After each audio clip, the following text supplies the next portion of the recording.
The sun burned low over the Arizona plains, bleeding red across the horizon like a wound that wouldn't close. The year was 1872, a time when dust and blood were part of every man's day, and mercy was a luxury few could afford. Eli Carter sat on the porch of his lonely ranch, his hat shadowing eyes that hadn't known rest in months. Behind him, a frail cough echoed. His little girl, Clara, just 8 years old, was fighting the same sickness that had taken her mother. The woman he'd loved had been gone for 2 winters, buried under a cedar tree behind the barn. Every evening, Clara would stand by that grave, clutching her doll, whispering, "Good night, Mama." Eli had fought through droughts, raids, and loneliness, but nothing pierced him like hearing his daughter cry out for a mother who would never come back. That night, as the coyotes howled in the distance, Eli made a promise under his breath, "I'll find her a mother, one way or another." The next week, Eli rode into the border town of Tucson. The air was thick with dust and desperation. The army had just brought in a group of captured Apache women, prisoners of war. Some townsfolk called them savages, others, trouble. But Eli saw something else in their eyes when the soldiers marched them through the square: fear. The commander was barking orders when Eli stepped forward. "Those women," Eli said quietly, "what's to become of them?" "Execution at dawn," the soldier spat. They were found aiding warriors against the cavalry. Eli's stomach turned. They were barely women. 2 looked no older than 20, the third maybe 30. All bruised, all broken. He took off his hat, swallowing hard. How much for their release? The officer blinked, confused. "They're prisoners, not cattle." "Then consider this mercy a transaction," Eli said, dropping a pouch of gold coins on the table. The room went silent. When the commander finally nodded, Eli led the 3 Apache women out of the stockade. Their wrists were raw from rope, their faces streaked with dust and tears. They didn't understand his words, but they understood one thing: he was not there to hurt them. That night, he rode back with them through the desert, hearing the wind whisper through the sagebrush. He didn't know what awaited him back home, but he knew he couldn't let those women die. Clara's eyes widened when she saw the women step off the wagon. "Pa, who are they?" she asked softly. Eli knelt beside her. "They're friends, sweetheart. They need a home." At first, it wasn't easy. The ranch hands muttered behind Eli's back.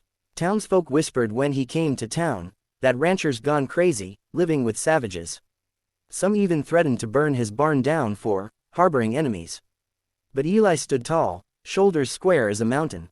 "They're under my protection," he told anyone who dared to question. The women, he learned their names slowly. The eldest was Nayeli, quiet but strong as oak. The middle one, Taza, had eyes that glimmered with fire and defiance. And the youngest, Chenoa, barely 18, smiled shyly when Clara offered her a flower. None of them spoke much English, but over time, they learned to understand each other through small acts: cooking, tending to the horses, sewing Clara's torn dress. One night, as a storm howled across the plains, Clara woke screaming. The thunder reminded her of the night her mother died.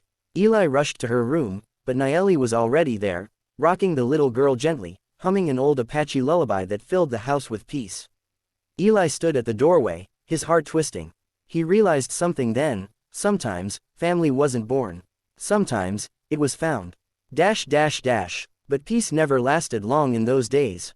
One morning, a band of armed men rode up to the ranch, settlers from town, drunk and angry. "You think you can save them?" one spat. "They killed our kin. They don't deserve your mercy." Eli stepped forward, unarmed.